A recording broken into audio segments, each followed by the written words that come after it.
안녕하세요. 저는 40대이자 살짝 평범치 못한 인생을 살았던 여자입니다. 고생을 아주 조금 했고 인연과 운명적인 순간을 마주하기도 했답니다. 저의 사연으로 많은 분들께 위로와 힘이 되기를 간절히 기도하며 글을 적어보겠습니다. 제 소개를 간략히 하자면 안동에 있는 보육원에서 성장했습니다. 부모님의 이름이나 얼굴 같은 걸 들은 적도 본 적도 없어서 어떤 분들이 어떤 경로로 저를 보육원에 보냈는지는 저도 알지 못합니다. 19살에 보육원에서 독립하게 되었고 매주 봉사활동 나오던 아주머니가 운영하는 작은 식당에서 보조원으로 일하기 시작했습니다. 식당 안에 방도 딸려 있어서 거기서 의식주를 해결했죠. 사장님이 배려해준 덕분에 돈을 거의 안 쓰고 모두 저축할 수 있었네요. 제 나이 30쯤 장사가 잘 안 되어서 식당 문을 닫게 되었고 저도 안동을 떠나 서울로 올라가서 작은 집을 마련했어요. 일은 배운 게 식당일 뿐이어서 계속 이 일을 해보려고 여러 가지 국밥을 파는 식당에서 조리원으로 일했어요. 새로운 식당은 장사가 크게 잘 되지 않았고 사장님이 맛을 보완하는 것에 많이 노력하셨습니다.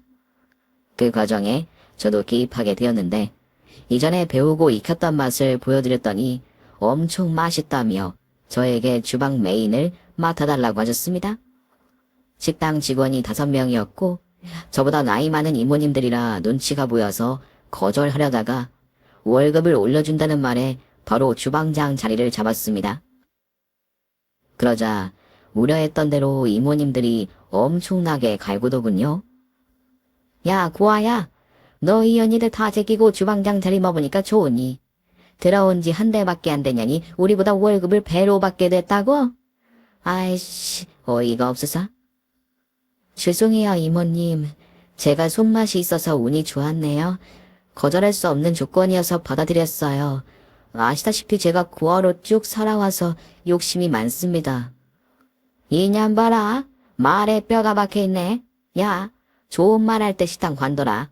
너 하나 때문에 식당 분위기 개판됐으니 책임지란 말이야. 식당 분위기요? 손님들이 배로 많이 오고 분위기 좋은데요? 이모님들만 인상하면 다 좋아질 겁니다. 어허, 인연이 지금 한번 해보자는 거지. 너 식당 마감하고 좀 보자. 네? 이모님들이 모여서 저 하나를 어떻게 하시려고요? 그건 밤에 네 눈깔로 직접 보면 되잖아. 하여튼 남을 하면 남아. 어디를 가나 텃세가 있는 건 알고 있지만 저는 텃세를 넘어서 제대로 미운 털이 박혀 식당을 그만둬야 할지도 모르는 상황이 닥쳤습니다. 하지만 저는 보육원에서 자란 여자입니다. 그 지옥 같은 곳에서 살아보면 이런 이모님들은 아무것도 아니었어요. 제 눈에는 귀엽게 까부는 조물애기로 보였답니다. 그날 식당 마감 후 근처 학교 운동장으로 따라갔고 예상대로 저 하나를 잡으려고 이모님들이 달려들더군요. 야, 부모한테 버림받은 년은 다 너처럼 싸가지가 바가지냐? 게다가 눈치코치도 없이 교만 떠는 게 주특기야? 이모님들, 그냥 행동 개시하세요. 100마디 말해봤자 저한테 안 통하니까 빨리 덤비시라고요. 하, 이년 봐라. 빨치해. 와마, 심탕텀, 칼바, 일라. 오랜만에 몸이나 풀자. 저 고아년을 조져버리자고. 아우, 오랜만에 내 오한나 파우치막을 써줘야겠네. 일로 와, 고아야. 합. 저에게 먼저 다가온 이모 하나의 인중에 주먹을 툭 던졌더니 힘자위를 보이며 쓰러지더군요. 다음 깔치, 씹당껌, 칼빵 이모들이 한꺼번에 덤볐지만 보육원에서 언니들과 수백 번 맞짱을 떠본 저에게 너무나 쉬운 상대였습니다. 주먹과 발차기를 몇 번 했더니 이모들이 앓는 소리를 내며 운동장 바닥에 누워 뒹굴었죠. 별거 없네요, 이모님들. 앞으로 잘 좀 부탁해요. 고아야, 아니 현수가, 우리가 잘못했다. 앞으로 주방장으로 잘 모실게. 와우, 듣던 중 반가운 소리네요. 고맙습니다, 이모님. 그럼 찜질방 가서 얻어 터진 데 좀 지지고 들어가세요. 네, 배야. 저는 아주 가볍게 위기를 넘겼고 그날 이후로 아주 마음 편하게 주방에서 음식을 조리했습니다. 이모님들은 저에게 깍듯이 대했고 친해지려고 간식거리를 많이 가져다 주더군요. 이길 수 없는 상대이니 군림하는 걸 포기한 듯 보였죠? 현수가, 이거 시골에 있는 우리 엄마가 보내준 김치다. 가져가서 먹어. 어머, 감사해요, 이모님. 덕분에 당분간 김치 걱정 없겠어요. 아, 현숙이 아직 싱글이랬지? 넌 시집 안 가냐? 시집은 혼자 가나요? 누가 있어야 가죠. 아, 남자가 없었구나. 그럼 내가 남자 하나 소개해줄까? 우리 조카인데 인물도 좋고 사업하는 애라 벌어놓은 돈도 많아. 에이, 그런 남자가 저를 왜 만나겠어요. 저는 저랑 비슷한 남자를 만날 거예요. 아니, 현식이 네가 어디가 어때서 그런 말을 하니? 이모 말 듣고 한번 만나보기나 해. 그럼 바로 약속 잡는다. 저는 하지 말라고 말씀드렸는데 이모님이 약속을 잡고 시간과 장소를 알려주더군요. 거기에 나가지 않으면 이모님이 아주 곤란할 거라고 해서 억지로 자리에 나갔답니다. 그런데 소개받은 남자의 인물이 정말 멀끔한 미남이었어요. 옷차림도 사업하는 사람답게 깔끔한 정장을 입고 있었죠. 현숙 씨? 선자 이모한테 듣던 대로 미인이시네요. 제가요? 30평생 미인이라는 소리는 처음 들어보네요. 빈말이어도 감사합니다. 아니에요. 진짜 미인이세요. 제 심장이 너무 뛰어서 밖으로 튀어나오는 줄 알았다니까요. 표현은 아주 재밌게 하시네요. 아무래도 오늘 좋은 추억이 하나 생길 것 같네요. 추억이요? 에이, 저는 앞으로 계속 현숙 씨한테 들이댈 건데요. 첫눈에 반한 남자는 주상님이 뜯어 말려도 소용없는 일이거든요. 저 현숙 씨를 놓치지 않을 거예요. 정말 재밌으시네요. 이런 관심을 처음 받아봐서 몸둘 바를 모르겠어요. 화기애애한 분위기 속에 소개팅은 끝이 났고 다음날부터 본격적인 연애를 시작했습니다. 저 좋다는 남자를 거부할 이유도 없었고 사실 저도 그이에게 마음이 있어서 전화만 오면 좋다고 달려나갔답니다. 이모님 덕분에 좋은 인연을 만나게 되어 감사할 따름이었죠. 저와 남자친구는 8개월 정도 연애를 하다가 결혼하기로 했답니다. 자기야, 우리 결혼해서 엄마랑 잠깐만 살면 안 될까? 어머님 댁에서? 시집살이를 하라고? 아니, 그건 너무 거추장스러운 단어고 그냥 몇 달 같이 살다가 분가하자. 엄마가 당신이 마음에 드셨는지 같이 살고 싶다고 하셨거든. 아, 아무래도 자기가 외아들이고 해서 결혼시켜서 내보내는 게 척척할 수도 있겠다. 그래, 몇 달만 같이 사는 거니까 어머님 집으로 들어가자. 오케이, 고마워 현수가. 내가 평생 잘할게. 그의 부탁이어서 들어준 것도 있지만 시어머니에게서 모성애를 느껴보고 싶은 마음도 있어 시집살이를 선택했네요. 그래서 결혼식을 작게 올리고 시댁에 들어가 지냈습니다. 그런데 시집에서 지낸 지 하루 만에 시어머니한테 손찌검을 당했어요. 고아냐 아니라니. 정말 아무것도 모르는 거냐? 어머님, 제가 뭘 잘못했나요?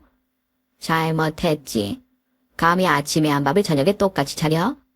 너 정신이 있니 없니? 없이 사는 년들은 다 너가지냐? 네? 어머님, 그럼 이 많은 밥을 버리기라도 해야 한다는 거예요? 걔가 왜 버리냐? 그 남은 밥은 네가 먹고 나랑 내 아들은 새 밥을 먹으면 되지. 부모 없고 배운 게 없어서 모자란 거냐? 그런 뜻이었어요? 알겠어요, 어머님. 제가 새로 밥을 해드릴게요. 제가 부족한 탓인지 시어머니의 마음에 차지 않았나 봅니다. 상하관계를 확실하게 나뉘어 있어 몹시 불편했어요. 또 식당에서 바쁘게 일하고 돌아가도 집안일은 모두 저의 몫이었고 심호자는 손 하나 까딱하지 않았어요. 그래도 분가하면 생활이 달라지겠지 하고 참으며 몇 달을 버텼습니다. 여보, 우리 이제 분가할 때가 온 것 같은데. 분가? 그런데 어쩌지? 내가 사업하느라 돈이 묶여 있어서 문제네. 그럼 당신이 돈을 빌려줄래? 뭐? 당신 회사돈 말고 개인 재산이 있을 거 아니야. 지난번에 통장 봤을 때 몇 억이나 있었잖아. 그거 다 회사에 투자했어? 미래를 위해 거래처랑 직원을 좀 더 추가했거든. 그런 거라면 할 수 없지. 알았어. 내가 모은 돈으로 분가하자. 작은 전세 정도는 얻을 수 있으니까. 전세? 너 다시 자가 살 돈은 없는 거야? 식당 월급이 얼마나 되겠어. 당연히 자가 살 돈은 없지. 대출을 받지 않는 이상. 그럼 대출 받아서 자가 마련하자. 내가 6개월 안에 다 갚아줄 테니까 그때가 되면 모든 게 수월해지거든. 그래? 생각 좀 해보고 결정하자. 그래서 저는 남편을 믿고 긍정적으로 고민을 하고 아파트를 자가로 마련했어요. 대출을 3천만 원 정도 받았죠. 시어머니를 벗어나 신혼생활을 했는데 남편이 사업 때문에 바빠서 늦은 밤에나 볼 수 있었어요. 그런데 한 달 만에 시어머니가 저희 집으로 짐을 들고 찾아왔습니다. 어머님, 이 짐들은 다 뭐예요? 뭐긴, 내 짐이지. 내봐, 어디로 쓰면 되겠냐? 여기서 사신다고요? 어머님, 그건 좀... 너 아직 모르고 있는 거냐? 몰라? 아이고, 이놈의 자식이 지 마누라한테 비밀로 했나 보네. 야, 네 서방이 도박하면서 사채를 썼다. 그놈이 죽을 것 같다 해서 내 집을 팔아서 갚아줬다고? 네? 그럴 리가요. 그이가 무슨 도박을 해요. 사업하느라 조시없는 사람인데요. 그 사업장도 벌써 문 닫았다. 도박으로 회사랑 재산, 내 집을 다 날려먹었다고. 아무튼 난 오갈 데가 없으니 여기서 지내야 한다. 저는 청천벽력 같은 소리에 남편이 들어오기만을 기다렸습니다. 그런데 그이는 그날 밤 집에 들어오지 않았고 다음 날도 다다음 날도 들어오지 않았습니다. 그리고 우편함에 독촉장이 한 장 날아왔더라고요. 제가 마련한 집이 남편과 공동명이었는데 저 몰래 집을 담보로 대출을 받았습니다. 나중에 알게 된 사실인데 제 신분증과 인감 도장을 훔쳐서 저를 닮은 여자를 데리고 가서 돈을 빌려서 도박을 했대요. 그리고 돈을 모두 날려버리고 자취를 감췄답니다. 저는 독촉장을 보고 담당자에게 전화를 걸어 본인 확인을 제대로 안 하고 대출해주면 어떻게 하느냐고 따졌지만 그쪽에서는 다 확인했다면서 잘못이 없다고 하더군요. 그리고 제 남편이 대출받은 건 확실하니 저희 쪽에서 무조건 돈을 갚으라고 했답니다. 남편을 찾으려고 여기저기 알아봤지만 행방불명이 되어 찾을 길이 없었습니다. 저는 대출금을 갚기에도 버겁고 시어머니와 살 이유도 없으니 집을 팔아버리고 빚을 갚아버렸답니다. 시어머니는 집에서 쫓겨나며 저에게 성질을 엄청 내셨어요. 자기가 오갈 곳이 없으니 책임지라는 말을 되풀이하셨죠. 야, 이 고았냐나? 넌 애미애미도 없냐? 아, 없구나. 이런 젠장, 부모가 없으니까 시비를 이렇게 쉽게 버리는 거냐? 어머님, 그이가 제 전 재산을 다 날렸다고요. 저 어머님 아들의 피해자예요. 지금 화낼 사람은 나란 말이에요. 지랄하네. 야, 부부끼리 돈 좀 나눴으면 덧나냐? 그리고 내 아들이 지금 다른 데서 돈을 왕창 벌고 있을 거야. 곧 돌아올 테니까 이 집은 남겨둬라. 말이 안 통하시네요. 어머님, 그 인간 여기 안 와요. 아직도 상황 파악이 안 되시는 거예요? 저 지금 폭발하고도 남을 심정인데 참고 있거든요. 그러니까 저 건들지 말고 당장 짐 빼세요. 시어머니는 난리를 치다가 곧 집을 산 사람들이 찾아오자 국말 없이 짐을 빼서 나가더군요. 저는 남편과 혼인신고를 아직 하지 않아서 사기죄로 고소해두었습니다. 나중에 찾을 수 있을지 모르겠지만 마지막 희망은 남겨두었네요. 그리고 식당에서 먹고 자면서 생활하기 시작했는데 이모님들의 대화가 제 귀에 들렸습니다. 야야, 내가 고아년 인생 한 방에 나락 보내줬다. 내 친구 중에 도박 중독자들 있다고 했잖아. 그래서 지금 전 재산 잃고 식당에서 먹고 자는 거야? 잘했어. 저 고아년이 주방 차지하고 갑질하는 거 꼴 보기 싫었는데 저렇게 망한 꼴을 보니 속이 다 시원하다. 다 계획대로 돼가고 있는 거야. 자년이 더 망하도록 더한 짓도 할 거라니까. 하여튼 우리 대장이 대장 몫을 제대로 하네. 앞으로도 좋은 구경 부탁해. 이야기를 들어보니 선자 이모가 일부러 도박 중독자를 소개해 준 거였어요. 저에게 마음을 연 것이 아니라 엿먹이려고 잘해주던 거였죠. 너무 화가 난 저는 방에서 나와 이모님들을 향해 덤벼들었습니다. 머리채를 잡아 집어 던지고 집기를 집어 던지고 식당을 개판으로 만들며 이모님들을 먼지나게 패줬습니다. 그리고 사장님이 식당 안에 들어왔는데 크게 놀라시며 저에게 해고 통보를 하셨답니다. 저는 하루아침에 집도 날리고 직장에서도 잘리게 되었죠. 10년 동안 모은 돈을 다 잃어버리니 우울증은 절로 생겼고 앞으로 어떻게 살아야 할지 감도 잡히지 않았습니다. 그래도 먹고는 살아야 하므로 급하게 숙식 제공이 되는 식당을 찾아다녔어요. 하지만 재워주고 먹여주는 곳은 찾기 힘들어 다른 직업을 선택하기로 했답니다. 골프 캐리가 월급도 많이 주고 숙소에서 지낼 수 있다고 해서 그리로 눈을 돌렸죠. 캐리 일은 적성에 맞지는 않았지만 충분히 소화할 수 있어서 오랫동안 일하게 되었답니다. 수년 동안 아끼면서 시장 근처에 작은 식당 하나 차릴 돈을 모았습니다. 캐리 일을 관두고 부동산 중개 일을 통해 가게를 마련했죠. 인테리어 공사를 바로 진행했는데 며칠 뒤 가게에 낯선 사람들이 들어와서 뭐하고 있냐고 묻더군요. 누구세요? 여기 제가 계약한 식당이에요. 무슨 소리유? 여기 제가 계약한 정육점입니다. 뭔가 착오가 있나 본데 다시 확인해 보세요. 전 지난주에 여기 계약했다고요.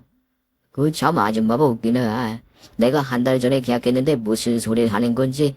내가 부동산 중개인 데리고 올 테니까 기다려봐요. 저는 설마 하는 마음으로 가게 안에서 중개인을 기다렸습니다. 그런데 저에게 가게를 소개해준 사람이 아닌 다른 남자였습니다. 아주머니, 여기 정리점 들어오는 가게예요. 왜 여기서 식당 차리겠다고 공사를 하시는 겁니까?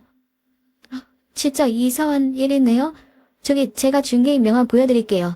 김명식 씨라고 밝은 부동산 사장님이에요. 아, 그 사기꾼? 아주머니 뉴스 안 봤어요?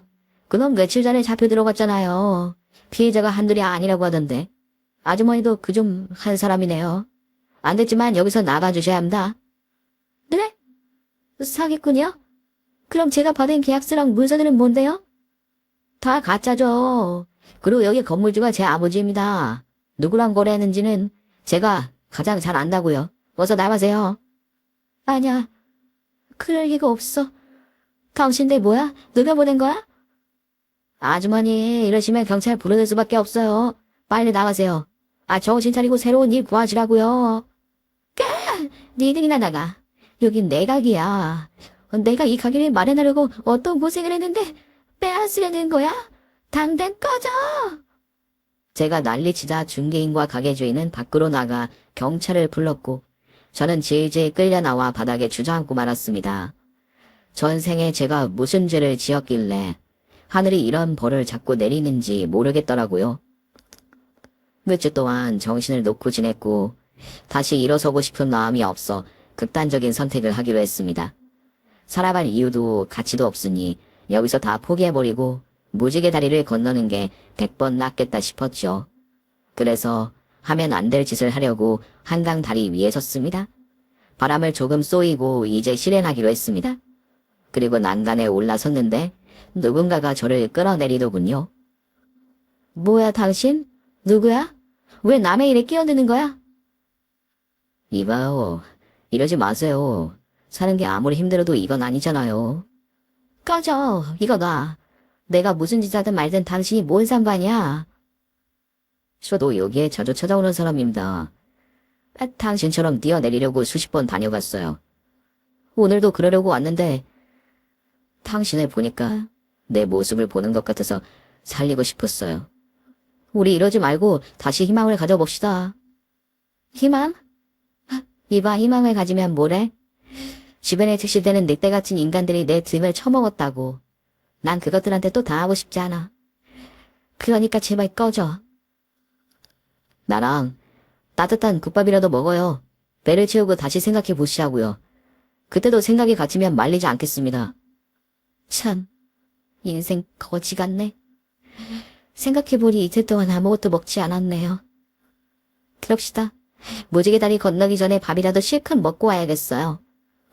저와 같은 마음을 먹었던 남자가 저를 말리는 바람에 한강 다리에서 벗어나 국밥집으로 향했습니다.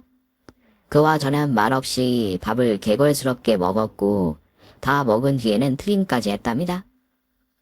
까 이제 좀 살만하신가 봐요. 그런가 봐요. 30분 전만 해도 인생이 증오스러웠는데 맛있는 밥을 먹으니 살고 싶어지네요. 그렇죠. 저도 항상 그랬어요. 한강 다리에 갔다가 밥이나 먹고 떠나자 하고 여기로 오는데 항상 배를 채우고 나면 살고 싶어지더라고요. 나는 사기를 2번이나 당했어요. 평생 모은 돈을 다 빼앗겼죠. 그래서 포기하고 싶었던 건데 아저씨는 왜 한강 다리를 찾아가셨나요? 전 마누라가 세상을 떠난 지 5년 됐는데 못 잊어서 따라가려고요. 아, 사별하셨구나. 엄청 사랑하셨나 봐요. 따라가고 싶은 정도이면. 부부 사이가 아주 좋았나 봐요. 그 반대예요.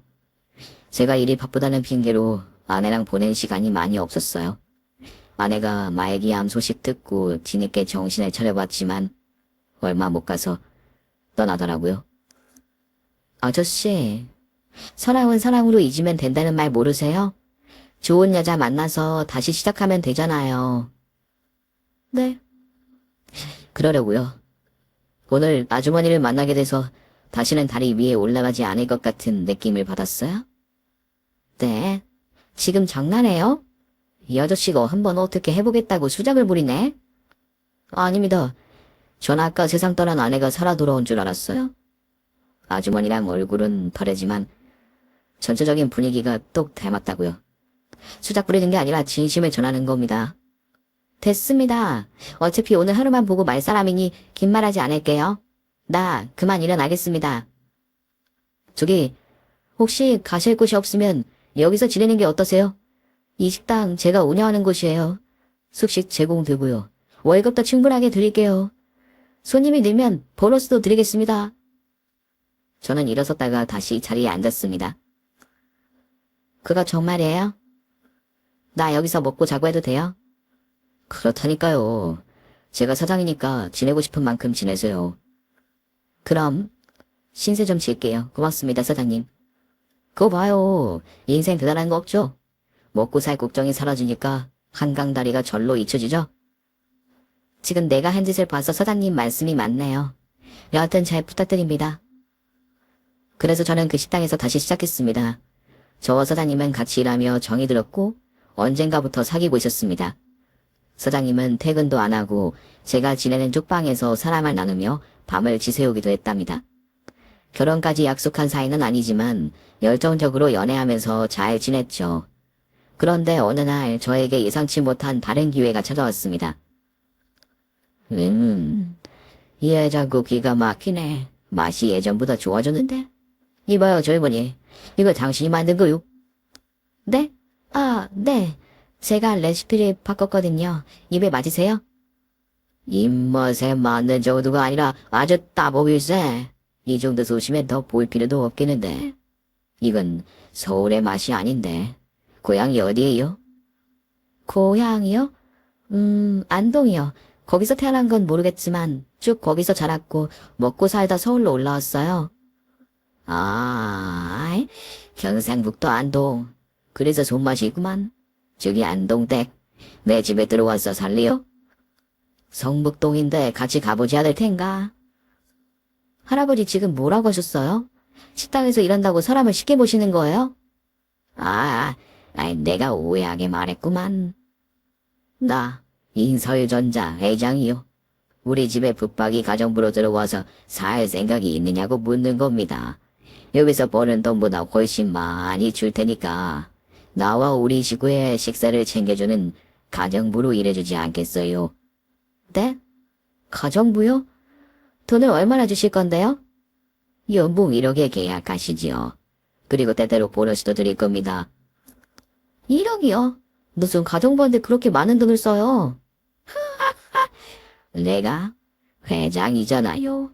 싫으면 꺼져도 되니까 편하게 대답해줘요. 할게요. 연봉 1억인데 못할 일이 뭐가 있겠어요. 제가 회장님 댁에서 조리사로 일해보겠습니다. 저는 동아줄을 바로 잡아버렸습니다. 저와 함께하던 사장이자 연인인 그에게 미안했지만 제가 더 잘 될 수 있는 곳에 가는 것이 맞는 것 같아 떠나기로 했죠. 그이는 저를 포기하지 않을 거라며 절대 헤어지지 말자고 애원했습니다.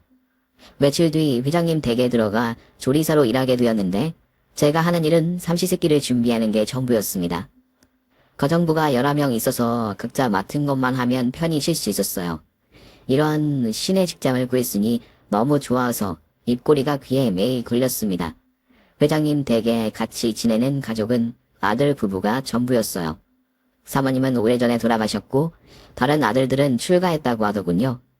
회장님과 아들은 성격도 좋으시고 친절하셔서 걱정이 없었는데 며느리라는 여자는 가정부들의 주적이었습니다. 시비 거는 건 기본에다 반말 찍찍하면서 사람을 깎아내리는 발언을 밥 먹듯이 했답니다. 야, 새로운 애야. 네, 사모님. 요즘 밥이 왜 이렇게 맛이 없냐? 회장님은 매번 맛있다고 하셨는걸요? 이게 어디서 고개를 들어. 야, 내가 말할 때는 땅 보고 대답해. 그리고 노인네가 맛없다는 소리 하겠냐? 그냥 주는 대로 먹는 영감이라 네가 착각하고 있는 거라고. 아, 네. 그럼 어떤 문제가 있는지 알려주시면 시정하고 레시피를 바꿔보겠습니다. 젊은 게 그래도 말이 통하네. 맛이 전체적으로 싱거우니까 간을 더 세게 해라. 네? 회장님이 혈압약 드시고 있는데 음식 간을 더 세게 하면 안 좋을 것 같아요. 그래서? 내 말에 무시하겠다? 내가 그렇게 만만해 보이나? 가정부 나부랭이가 까불고 있네? 사모님, 그게 아니라 저는 회장님이 걱정돼서 드리는 말씀이에요. 입 다물고 시키는 대로 해. 아, 네, 알겠습니다. 저는 그 순간에 벗어나려고 그냥 알겠다고 대답했고 음식은 늘 하던 대로 회장님의 입에 맞게 만들었습니다. 오늘도 찌개가 아주 맛있구만. 연수가 아침부터 기분 좋게 맛있는 밥을 내줘서 고맙구나. 아니에요, 회장님. 제가 할 일인걸요. 그런데 간이 싱거우신가요? 아니, 나중에 네가 해준 음식은 모두 내 입에 맞다. 계속 이대로만 해다오. 네, 회장님. 간을 더 세게 하거나 자극적으로 하지 않을게요. 저는 회장님 며느리의 눈을 보면서 대답했습니다. 회장님 부자가 출근하자 며느리가 가정부들을 집합시켰습니다. 아, 다들 잘해주고 있었는데 미꾸라지 한 마리가 물을 더럽히네.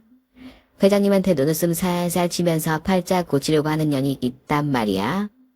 야, 김현숙. 올해 나이가 40이랬나? 그럼 나이를 처먹을 만큼 처먹었네. 그 나이 처먹고 노인네 꼬셔서 팔짝 고치려고 하는 거니? 왜? 사모님 소리 들으면서 명품 쇼핑 다니고 싶어? 사모님, 그런 거 아닙니다. 전 회장님을 존경하고 감사하게 생각하는 분이지 다른 사적인 감정 같은 건 없습니다. 최선을 다해 회장님의 음식을 준비해드리는 것뿐이라고요. 하, 역시 대답하는 것도 마음에 안 들어. 내가 너 같은 년을 잘 알아. 혈혈단신에 가진 건 몸뚱아리 하나밖에 없으니 가랭이를 마음대로 벌리고 다니는 여자잖아. 내 말이 맞지? 돈이라면 나 이거 뭐고 필요 없을 거 아니야. 사모님, 말씀이 지나치시네요. 전 한 번도 부끄러운 짓 한 적 없습니다. 언제나 정직하게 살았다고요. 다했게 나는 거 보니 내 말이 맞는 것 같은데. 어쨌든 너 내가 계속 두고 볼 거야. 어디까지 기어오르는지 똑똑히 보고 싹이 보인다 싶으면 바로 잘라버릴 거야. 내가 이 집의 며느리인데 그 정도도 못할 것 같니? 그러니까 내가 하는 말은 새겨들어. 여기 있는 가정부들 모두 내 말이라면 파트로 매주를 쓴다고. 알아듣겠니? 네, 알겠어요. 음식은 회장님 입맛에 맞으시니 바꾸지 않을 겁니다. 사모님이 마음에 들어하지 않는 제 인성만 고쳐보도록 할게요. 이런 싸가지 없는 년. 야, 나한테 잘해야 할 거다. 너 한순간에 쫓겨나서 길바닥에 나앉게 만들 테니까. 며느리는 저에게 욕까지 하면서 자기 말이 법이라고 강조하더군요.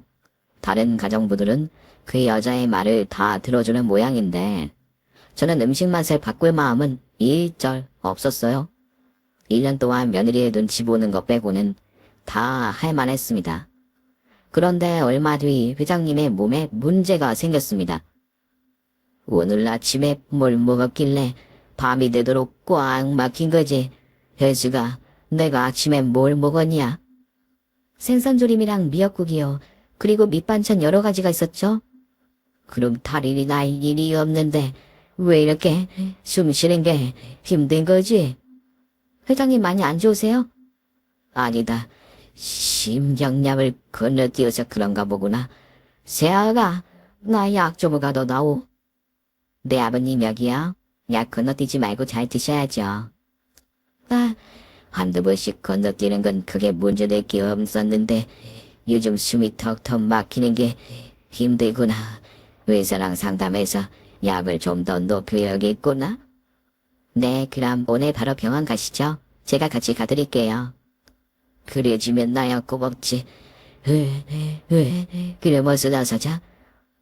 회장님은 병원에서 지어준 심장약을 매 끼니 때마다 드셨는데 나아지지 않고 오히려 가슴이 꽉 막힌 기분에다가 온몸에 열이 오른다고 하셨어요. 몸이 점점 안 좋아지는 것 같아 제 마음이 너무 아팠답니다. 저를 구제해 주신 분이니 빨리 회복하길 바랐죠. 한편 제가 회장님 댁으로 가게 된 뒤 일주일에 두세 번씩 저를 한강 다리 위에서 구해준 남자친구가 찾아왔어요. 저희는 소소한 데이트를 하면서 지냈죠. 자기야, 가정부 하는 동안은 결혼 못하는 거야? 또 결혼 이야기야? 나 결혼하는 건 좀 그렇다고 했잖아. 나를 못 믿어? 언제쯤 마음을 열려는 거야? 아니, 당신을 못 믿는 게 아니라 나한테 문제가 있어서 그래. 당신은 나한테 과분한 사람이야. 과분하다니? 우리 언제까지 연애만 할 거야? 우리 나이를 생각해야지. 자기야, 우리 합치자. 회장님 댁에는 출퇴근하면 되잖아. 몰라. 아직 결혼은 생각 없어. 자기 결혼이 그렇게 하고 싶으면 다른 여자 찾아봐.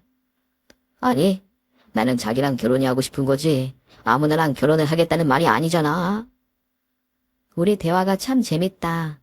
작년에 우리 둘이 한강 다리 위에서 만났을 땐 인생이 어쩌고 저쩌고 했었는데 이젠 결혼 이야기를 하고 있네. 살고 싶은 마음이 생겼다는 것만으로도 큰 복이다. 자기야, 조금만 더 기다려줘. 내가 준비가 되면 먼저 프로포즈 할게. 그래? 알았어. 나도 보채지 않고 가만히 기다릴게. 제가 진지하게 말했더니 남자친구가 더는 결혼 이야기를 꺼내지 않았네요. 심장약을 늘린 회장님은 이상하게 몸이 더 약해지셨어요. 출근하는 날보다 집안에서 쉬는 날이 많아지셨죠? 그런데 회장님이 늦은 밤 제 방에 몰래 들어오셨습니다. 저는 화들짝 놀라 왜 들어왔냐고 물었습니다. 회장님, 여긴 왜 들어오세요? 어디 불편하세요? 현수가, 내 부탁 좀 들어주겠나? 그게 뭔데요? 아무래도 내가 이 심장약만 먹으면 온몸에 열이 나고 아프고 쑤시거든. 그런데 거기도 불끝 솟아오르고 있어. 거기가 불끝 솟아오른다고요? 심장약을 먹고 그런 변화가 있다는 거예요? 그럼 건강해지고 있는 거 아닌가요? 그게 아니야. 너무 불끝 솟아올라서 하루 24시간 내내 날 힘들게 하네. 어디에 쓸 데도 없는데 말이야. 그래서 말인데. 회장님 지금 무슨 말씀을 하시는 거예요? 지금 저한테 불꽃 솟은 그걸 써보겠다는 거예요? 회장님 사람 그렇게 안 맞는데 실망입니다. 아니야. 내 말은 그게 아니야. 아무래도 약이 잘못된 것 같아서 자네한테 몰래 말하는 거야. 이 심장약에 그런 효능이 없는데 자꾸 몸에 변화가 생겨서 이상하다는 거야. 그래서 자네가 이 약에 대해서 좀 알아봐 달라고 부탁하러 온 거야. 내가 믿을 사람은 이 집에서 현숙이 자네밖에 없다고? 내가 대가는 톡톡히 치를게. 다 안똑댁 줘라고 부탁하는 거야. 네? 그건 병원이나 약국에 가서 알아보면 되잖아요. 약봉지에는 분명 심장약이라고 쓰여 있다. 예전에 먹던 것과 똑같은 모양이라고. 아무래도 뭔가 이상하니까 현숙이 네가 좀 알아봐다오. 그러니까 저더러 이 약에 대해서 알아봐 달라는 거죠? 알겠어요. 몰래 알아볼게요. 그래서 저는 심장약을 받았습니다. 어디서 확인해야 할지 몰라 일단 대학병원에 찾아가 보기로 했죠. 그런데 회장님 댁 앞에서 남자친구가 기다리고 있더군요. 저기요, 안 그래도 전화하려고 했는데 딱 나왔네. 여긴 웬일이야? 오늘 장사 안 해? 그냥 지나가는 길을 보고 싶어서. 그래, 실컷 봐라 실컷 봐. 저기 어디 가는 길이야? 병원에. 우리 회장님이 심장약을 드시는데 그걸 드실 때마다 거기가 배꼽난다고 하더라. 아무래도 누가 약을 바꿔치겠는지 알아보려고. 그럭 줘봐. 남자친구가 제 주머니에서 꺼낸 약을 가로치더니 하나를 입안에 쏙 넣더라고요. 그거 먹으면 어떡해. 회장님이 그 약을 먹고 시름시름 앓고 있다고. 조용히 해봐. 위야. 우와, 서는다. 자기야, 왜 솟아오르고 있어? 야, 그게 장난 아닌데. 평소 때보다, 훨씬 더, 업그레이드가 된 기분이야. 자기야, 우리 모텔 가자. Right now. 자기야, 이거 뭐야? 바지가 터지려고 해. 이건 무슨 약이길래 이러지? 이건 틀림없는 비아구라야. 새로 나온 거가 힘이 어마어마하네. 얼른 모텔 가서 확인해보자. 비아구라인지 아닌지 자기가 직접 보라고. 됐어. 병원 가서 물어보면 된단 말이야. 안 돼. 지금 날 이대로 보내면 하루 종일 이 상태로 있어야 한단 말이야. 얼른 가자. 요 밑에 모텔 골목 있으니까 얼른 가자. 이 약은 검사 하나 많아. 비아구라가 확실해. 어머, 잡아당기지 마. 어머, 이 남자가 힘이 왜 이렇게 세진 거야? 자기야, 이러지 마. 모르겠대. 그래, 모텔 가서 확인해보자. 회장님의 약을 하나 먹은 남자친구는 저와 모텔에 들어갔고 거기서 바로 확인시켜줬습니다. 저기야, 이거 보이지? 이게 뭐야? 야구방망이가 달려있어.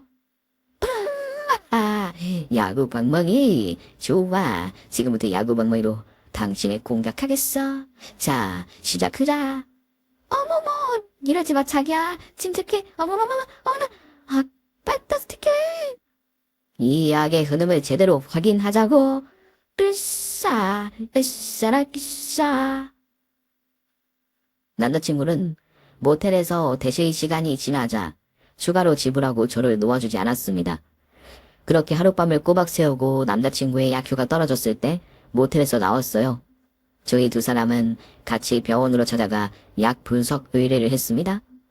이윽고 검사한 결과 심장약이 아닌 심장약과 똑같이 만든 비아구라가 맞았답니다.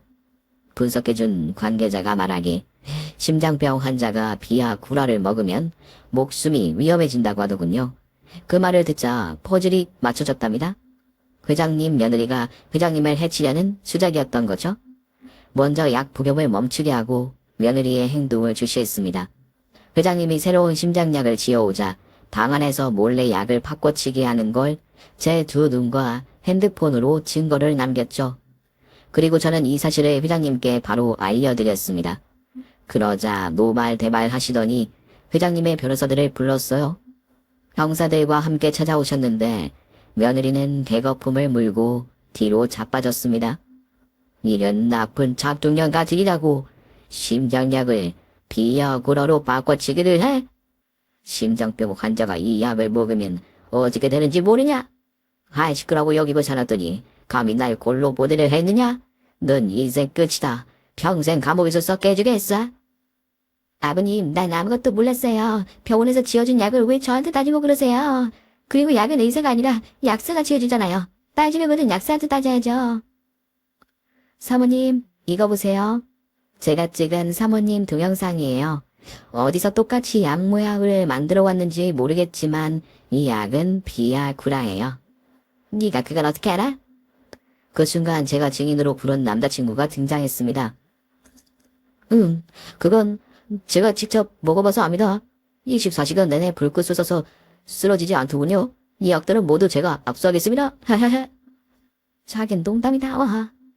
그냥 효과만 말하고 빠져. 네. 이 약은 분명 비아구라가 확실합니다. 제가 며칠 전에 먹고 현숙이랑 뜨거운 낮과 밤을 보냈거든요. 병원에서도 확인해줬습니다. 여기 약 검사표 들고 왔습니다.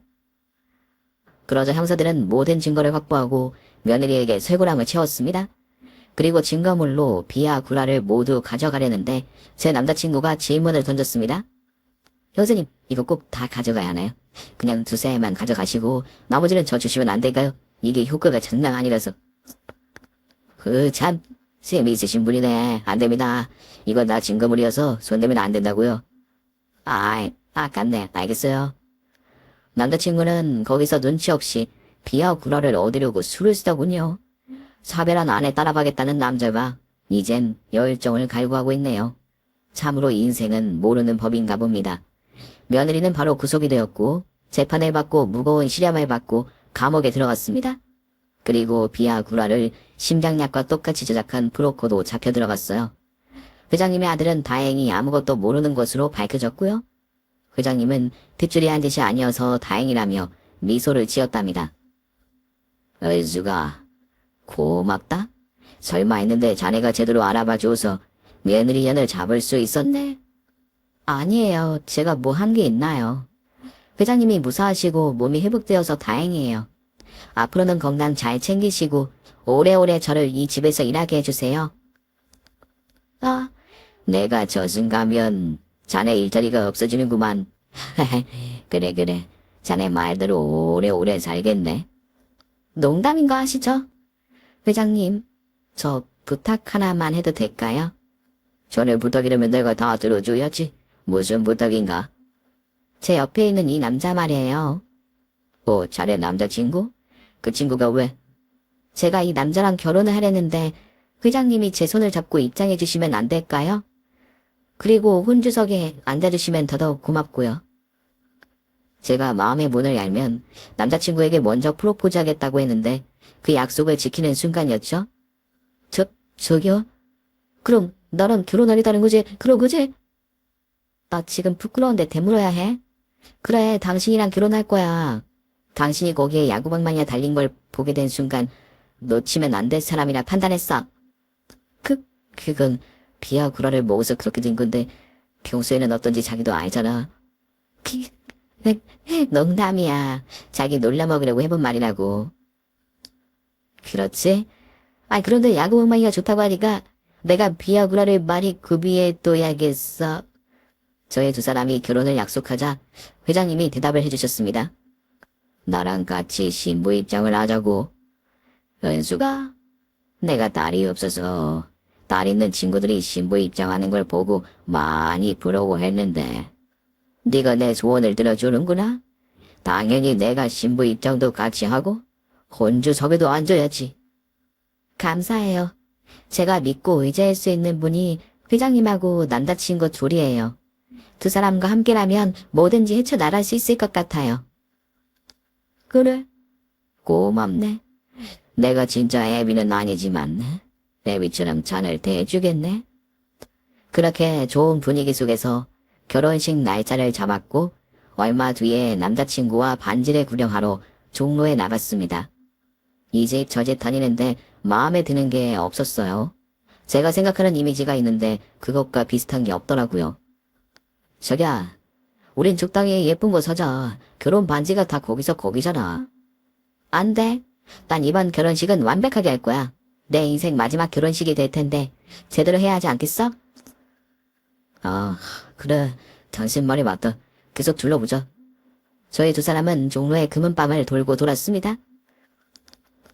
그런데 돈내버지가 신문지에 덮여진 남은 짜장면을 손으로 먹고 있더군요. 어디서 많이 본 얼굴이었습니다. 이 인간아, 내 돈 떼어먹고 튀어서 이러고 살고 있었냐? 어라? 은숙이 이쁘다. 이 기자식 봐라. 모질한 척 연기하네. 야, 내 돈 내놔. 은숙이 이쁘다. 은숙이 이쁘다. 나 돈 없다. 배고프다. 짜장면 먹고 싶다. 이 자식이 끝까지 연기하네. 너 오늘 내 손에 대겨봐라. 저는 짜장면 그릇을 빼앗아 전 남편 머리를 날려주려는데 금은방 사장님이 나오면서 말리더군요. 이봐요. 그 모질 진짜 모질러요. 이 동네에서 이매만 바보라니까. 정말요? 그럼 왜 모질이가 된 줄 아세요? 어디서 노름하다가 경찰한테 걸려서 저 건물 3층에서 뛰어내렸다나 봐요. 아유, 머리부터 과당해서 진행이 저렇게 되어버렸지요. 불쌍한 놈이니까 때리지 마셔요. 이놈을 눈앞에서 발견했는데 아무 짓도 못하겠네. 돈도 없고 바보 등신이라 혼내줄 수도 없고. 서장님, 이놈한테 엄마 있는데 그것도 알고 있으세요? 아, 그 애미라는 여자는 뒤졌시오. 저놈이랑 같이 노름하다가 3층에서 같이 뛰어내렸는데 애미는 무지개 다리 건넜고 저놈은 자꾸리 되어버렸지요. 감옥에서 몇 년씩 썩다가 나와서 이 종로 바닥 돌아다니면서 버린 음식 주워 먹으면서 지내요. 내가 복수해줄 게 없네. 이런 놈을 혼내면 내가 손가락질을 받을 테니. 여보, 그냥 가자. 이놈 청벌받아서 평생 이렇게 길바닥에서 거지로 살 거야. 그냥 가자. 그래. 곧 우리 결혼식인데 자비를 베풀어 보지. 가자. 저는 지능이 떨어지는 거지가 된 전 남편에게 아무런 해코지를 하지 않고 지나쳐 버렸습니다. 그리고 마음에 드는 결혼 반지를 찾게 되어 바로 결제하고 종로 바닥에서 벗어났답니다. 얼마 뒤 결혼식 날이 찾아왔고 회장님의 손을 잡고 신부 입장을 했는데 눈물이 많이 나오더라고요. 가족이라고는 아무도 없는데 이젠 진짜 남편도 생기고 잠시지만 아버지의 손을 잡고 있자 하니 울음이 터져 나왔답니다. 그리고 신혼여행을 제주도로 떠났고 저희는 여러 관광지를 돌며 신혼여행을 즐기고 있었습니다. 그런데 거기서도 낯익은 얼굴과 마주쳤습니다. 바로 저에게 사기친 가짜 부동산 중개인이 작은 호텔 앞에서 담배를 피우고 있더라고요. 가까이 다가가 그를 불렀습니다. 아저씨, 오랜만이에요. 제 돈 사기 쳐먹고 잘 살고 계셨네요. 이 아줌마가 무슨 소리 하는 거야? 내가 누군지 알고 그따위 소리를 해? 나 저기 호텔 사장이야. 어머나, 사기쳐서 호텔까지 샀어요. 정말 대단하시네. 이봐요, 사람 잘못 봤어요. 그만 갈게 가시오. 아니, 내가 사기다는 서류가 그대로 있고 당신의 신고까지 했으니 경찰에 불러야죠. 아니다. 회장님한테 연락해서 검사랑 연결해달라고 해야겠다. 치, 웃기는 소리 하네. 아줌마, 난 아줌마가 무엇을 하는지 모르겠거든? 그래요. 그렇게 계속 거짓말을 해봐요. 그래야 더 크게 벌 받을 수 있으니까. 저는 회장님한테 전화를 걸어 저에게 사기친 놈을 만났다고 전했습니다. 그러자 제주도에 있는 검사를 바로 보내주겠다고 하셨답니다. 이윽고 검사와 형사 무리가 호텔 앞으로 찾아왔습니다. 사기꾼의 전과를 조회했는데 사기 전과 3범이더라고요. 제가 사기당한 증거를 모두 보내줄 수 있다고 했더니 검사가 사기꾼을 잡아갔습니다. 나중에 구속이 되었고 호텔을 처분하고 저와 다른 피해자들에게 돈이 돌아갔어요. 제 인생이 바닥을 찍었는데 지금의 남편과 회장님을 만나서 제대로 수직 형사한 것 같았습니다. 인생사 세옹지만 하더니 저에게도 이렇게 일이 잘 풀리는 날이 오니 신이 나기도 했고 인생이 살만나는 걸 깨달았답니다. 저와 남편은 회장님 근처의 아파트에 들어가서 지내게 되었고 10년 동안 결혼 생활을 유지하고 가정부로도 계속 일했어요. 그런데 회장님의 건강이 쇠약해지면서 곧 떠날 준비를 하셨답니다. 현수가, 내가 네 애비 맞느냐? 그럼요. 회장님은 저에게 아버지예요. 아니, 그 이상의 존재라고 해도 무색하죠. 내가 이제 곧 갈 것 같으니 유언을 좀 남겨야겠구나. 내 회사와 재산 3분의 2는 아들들에게 나눠주고 나머지 재산과 이 집은 현숙이 너에게 주겠다? 네? 회장님 그러지 마세요. 아드님들한테 괜한 원망 들을지도 모른다고요. 내 아들들 얼굴을 봐라. 주기 싫다는 얼굴로 보이더냐. 저는 뒤를 돌아 회장님의 아들들 얼굴을 보았는데 다들 방긋 웃으시며 고개를 끄덕였습니다. 그래서 저는 염치 없지만 회장님이 주시는 유산을 모두 받겠다고 대답했어요. 회장님, 아버지, 고마워요. 내 인생에 들어와 주셔서 진심으로 고맙습니다. 나도 고맙다. 내 딸이 되어줘서 아주 고마웠어. 그리고 참 재밌었다. 너와 함께한 세월이 한바탕 웃긴 꿈을 꾼 기분이야. 그럼 내가 떠나면 슬퍼 말고 재밌게 살아봐. 아직 가시려면 멀었어요. 제 아들이 중학교 들어가는 것도 보시고 나중에 장가 가는 것도 봐주신다고 했잖아요. 그러고 싶은데 너무 졸리네. 지금이 마지막 잠이 될 것 같네. 다들 나 잠들면 웃지들 말고 웃어. 회장님은 잠시 후 눈을 감으셨고 곧 호흡이 멈췄습니다. 요원대로 모든 식구들은 울지 않고 미소를 보이며 회장님과 작별했답니다. 장은씨 때도 크게 슬퍼하지 않고 회장님과 있었던 재밌던 일화들을 실컷 떠들면서 술잔을 기울이며 사흘을 보냈답니다. 이후 저와 남편 그리고 아들은 회장님 댁에 들어가서 살게 되었네요. 지금 대저택의 안주인으로 지내고 있는데 마지막 반전이 하나 남아있답니다. 식당에서 저에게 각질하던 이모님들이 저희 집에서 가정부로 일하고 있어요.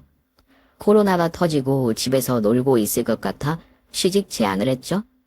옆에 두고 실컷 부려먹고 잘라버릴 생각이랍니다. 어려웠던 시절에서 초대박 터진 오늘날까지 정말이지 믿어지지 않네요. 사연에 글을 써보니 제가 조금은 파란만장했던 것 같네요. 힘들었던 시기에 극단적인 선택을 하려 했던 제가 이렇게 많은 행복을 누리고 사는 걸 보니 신기하기도 합니다. 혹시 경제적이나 배신으로 힘들어서 나쁜 생각하시는 분들이 계시다면 저의 이야기로 위로를 받으셨으면 좋겠네요. 좋은 날은 반드시 옵니다. 그러니 버티고 버텨보자고요. 저는 여기서 물러가겠습니다. 끝까지 함께해 주셔서 감사합니다. 안녕히 계세요. 오늘 준비한 사연은 여기까지입니다. 재미있게 들으셨다면 구독과 좋아요, 알림 설정까지 눌러주세요. 그럼 저는 다음 사연으로 찾아뵐게요. 오늘도 건강하고 행복하세요.